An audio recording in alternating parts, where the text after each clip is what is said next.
মরহুম বেলাল হোসেন স্মৃতি football tournament 2025কে সামনে রেখে আজকে সাংবাদিক সম্মেলনে উপস্থিত Abhaynagar press club, Naopara press club এর পাশাপাশি আমার জানা মতে অনেকে ব্যক্তিগতভাবে এই খেলাটাকে লাইভ সম্প্রচার করে। তো আমি আজকের আপনাদের সামনে বলছি যে আমরা বেলাল স্মৃতি ফুটবল টুর্নামেন্টকে সফল ও সার্থক করার জন্যে আপনাদেরকে বিশেষভাবে আমন্ত্রণ জানাই যে আপনারা বিগত দিনে যে খেলাগুলোকে বিভিন্ন সময় প্রিন্ট মিডিয়া, ইলেকট্রনিক মিডিয়া সরাসরি লাইভ প্রচার করেছেন, আগামীতে তা অব্যাহত রাখবেন। আমি আজকের টিম লিয়াজো কমিটির আহ্বায়কে আমি এই যে ফিক্সার তৈরি করেছি, এই ফিক্সারটা আপনাদের জানাবো। আপনারা এটা আগামীকালকে জানাবেন আপনার ইয়ের মাধ্যমে। 13 তারিখে আমাদের শনিবার উদ্বোধনী ম্যাচে অংশগ্রহণ করবে খুলনা বিকেএসপি বনাম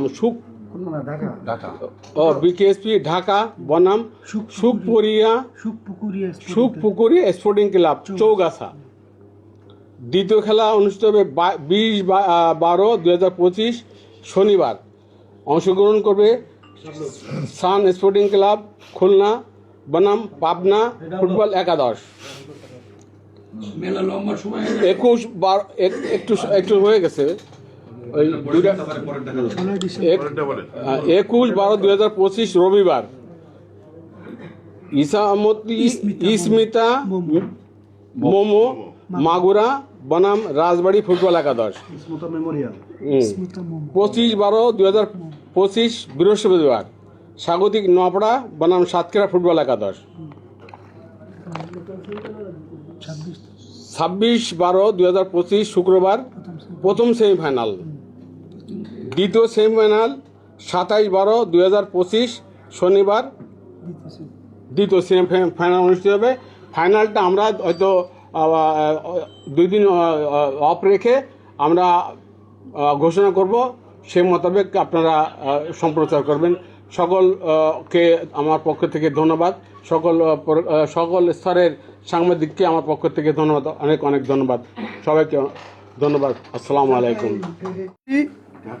ঢাকা সুখপুকুরিয়া স্পোর্টিং ক্লাব চৌগাছা, এটা হয়তো চৌগাছা নাম শুনছেন, কিন্তু আমাদের যশোর জেলার ভিতরে কিন্তু একটি ভালো স্পোর্টিং ক্লাব এবং এরা অনেক ব্যয় করে এই ফুটবল টুর্নামেন্টের পিছনে।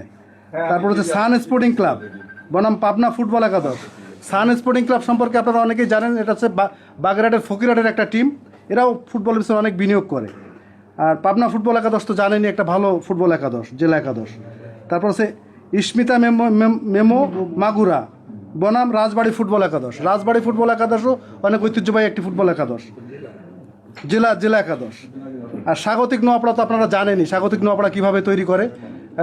নওপাড়া একটি ভালো টিম তৈরি করে। বনাম সাতক্ষীরা ফুটবল একাদশ। সাতক্ষীরা ফুটবল একাদশও এরা ফুটবলের পিছনে অনেক সময় ব্যয় করে এবং অর্থ ব্যয় করে।